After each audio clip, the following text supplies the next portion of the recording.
आदित्य और सना एक पुरानी हवेली में आते हैं। दोनों को यह हवेली हाल ही में कम दामों पे मिली है। वह हवेली को इधर उधर से देख रहे होते हैं।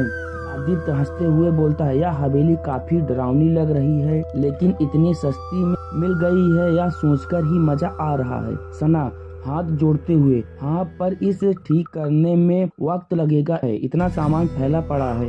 तभी सना की नजर एक कोने में रखी पुराने आईने पर जाती है।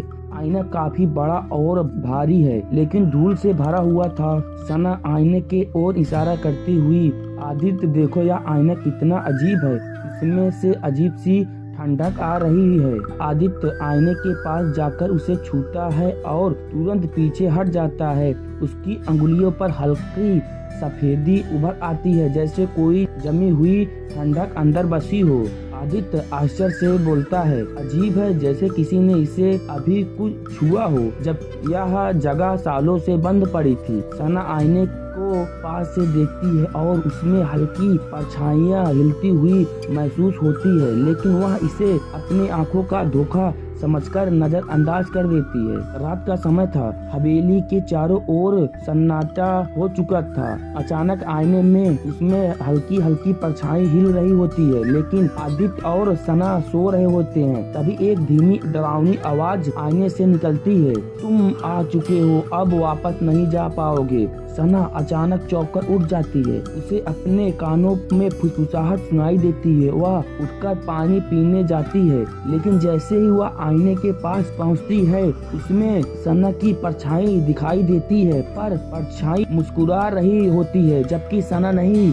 सना डरी हुई थी, कांपते हुए, यह क्या था? वह तुरंत आदित्य को जगाती है। आदित्य आधी नींद में उठता है। सना उसे सब कुछ बताती है, लेकिन आदित्य इसे सिर्फ उसका वहम समझता है। आदित्य आलस आवाज में, तुम बहुत डरावनी फिल्म देखने लगी हो, जाओ सो जाओ। सना सहमी हुई होती है, लेकिन धीरे धीरे नींद में चली जाती है। लेकिन आईने की ओर उसमें अब भी एक मुस्कुराहट हुई परछाई दिख रही होती है, जो धीरे धीरे गायब हो जाती है। अगली सुबह आदित्य और सना नाश्ता कर रहे होते हैं। तभी दरवाजे की घंटी बजती है। दरवाजे पर एक बूढ़ी औरत खड़ी होती है, जो हवेली को देखकर घबराई हुई लग रही होती है। बूढ़ी औरत, तुम लोगों ने इस हवेली को क्यों लिया? क्या तुम्हें इसके बारे में कुछ पता नहीं? सना हैरान होकर, क्या मतलब? बूढ़ी औरत, यह हवेली श्री नाम की लड़की की थी। वह इस आईने में ही मर गई थी और आज भी इस आईने में कैद है। आदित्य और सना के चेहरे का रंग उड़ जाता है। बूढ़ी औरत बताने लगती है, कई साल पहले श्री नाम की एक लड़की इस हवेली में अकेली रहती थी। उसे यह आईना बहुत पसंद था, लेकिन एक रात उसने इसे में कुछ ऐसा देख लिया जिससे वह डर के मारे पागल हो गई। अगली सुबह जब लोग उसे देखने आए तो वह आईने के अंदर भी जैसे आईने उसे निगल चुका हो। आईने के अंदर थी जैसे आईने उसे निगल चुका हो। सना और आदित्य घबराकर आईने की ओर देखते हैं। तभी आईने के सतह में हलचल होती और अचानक श्री का चेहरा झलकता है, जो खून से लथपथ होता है। श्री भूतिया आवाज में, मुझे बाहर निकालो या फिर तुम्हारी भी यही हालत होगी। आदित्य और सना बुरी तरह डर जाते हैं। अचानक आईने से एक सफेद साया निकलता है और दोनों की ओर बढ़ता है। आदित्य और सना की किसी तरह से आईने को तोड़ने की कोशिश करते हैं, लेकिन आईना और डरावना हो जाता है। अचानक बूढ़ी औरत एक मंत्र पढ़ने लगती है। जैसे ही मंत्र पूरा होता है, आईना जोर से हिलता है और उसमें से एक धुआं की लहर उठती है। श्री का आत्मा एक जोर की चीख के साथ गायब हो जाती है। कमरा अचानक शांत हो जाता है। आईना अब एक सामान टुकड़ा हुआ कांच बन चुका होता है। आदित्य और सना राहत की सांस लेते हैं, लेकिन जैसे ही वह कमरे से बाहर जाते हैं, वैसे ही आईना की एक टूटा हुआ टुकड़ा जिसमें हल्की हल्की परछाई अब भी हिल रही होती है, जैसे कोई अब भी अंदर कैद है। सना बोलती है आदित्य से, आईने में देखो, तुम्हें वह क्या परछाई अभी भी दिख रही है? आदित्य वापिस से वही बोलता है, तुम ज्यादा डरावनी भूत देखने लगी हो, इसीलिए तुम्हें सब कुछ दिख रहा है। फिर रात का समय, हवेली में एक अजीब सी सन्नाटा हो जाता है। आदित्य और सना दोनों अपने कमरे में बैठे हैं, हालांकि उन मन में अभी भी अजीब सा डर बना हुआ है। सना धीमी आवाज में, आदित्य क्या तुम भी ऐसा लग रहा है कि कुछ सही नहीं है? आदित्य गहरी सांस लेता हुआ, मुझे नहीं पता सना, लेकिन अब हम इसे भूल जाना चाहिए। आईना टूट चुका है, अब वह आत्मा भी चली गई होगी। आदित्य कहता है। कमरे का बल्ब अचानक तेजी से झपकने लगता है और फिर पूरी तरह बंद हो जाता है। कमरे में घना अंधेरा छा जाता है।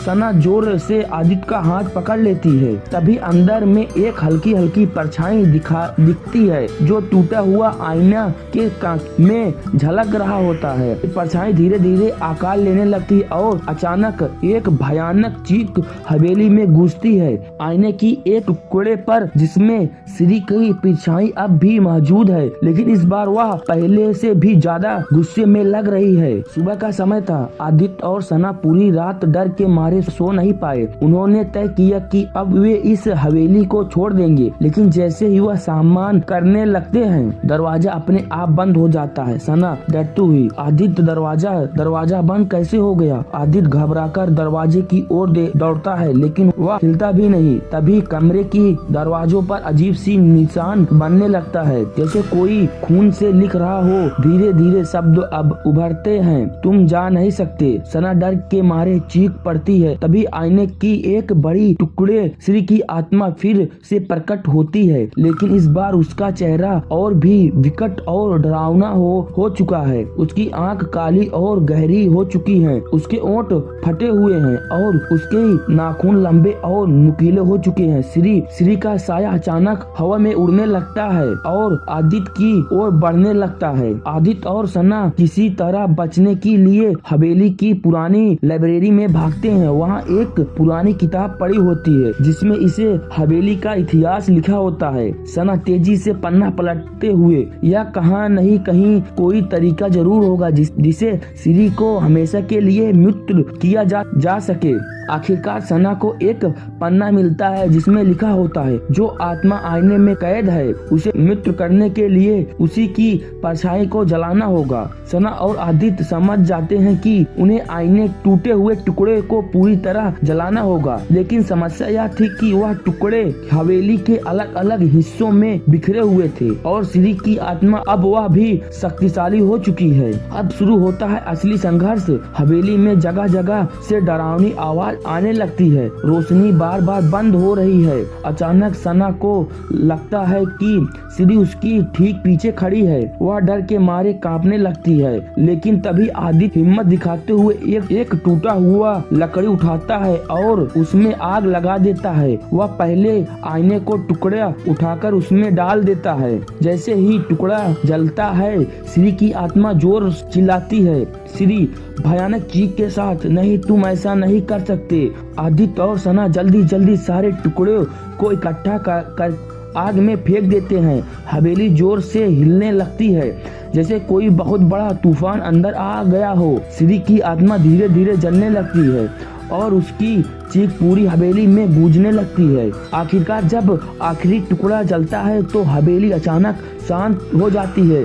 श्री की आत्मा गायब हो चुकी होती है। आदित्य और सना दोनों जमीन पर गिरे पड़ते हैं, थके हुए लेकिन जिंदा। अगली सुबह आदित्य और सना हवेली छोड़कर चले जाते हैं, वह सोचते हुए कि उन्हें श्री की आत्मा को हमेशा के लिए मृत्यु कर दिया है। लेकिन कहानी यही नहीं खत्म होती है। दोस्तों, आशा करता हूँ कि आपको यह भूतिया कहानी जरूर पसंद आई होगी। अगर आप भी हमारी तरह भूतिया स्टोरी सुनना पसंद करते हैं तो आप हमारे चैनल अंधेरी दुनिया को सब्सक्राइब करें,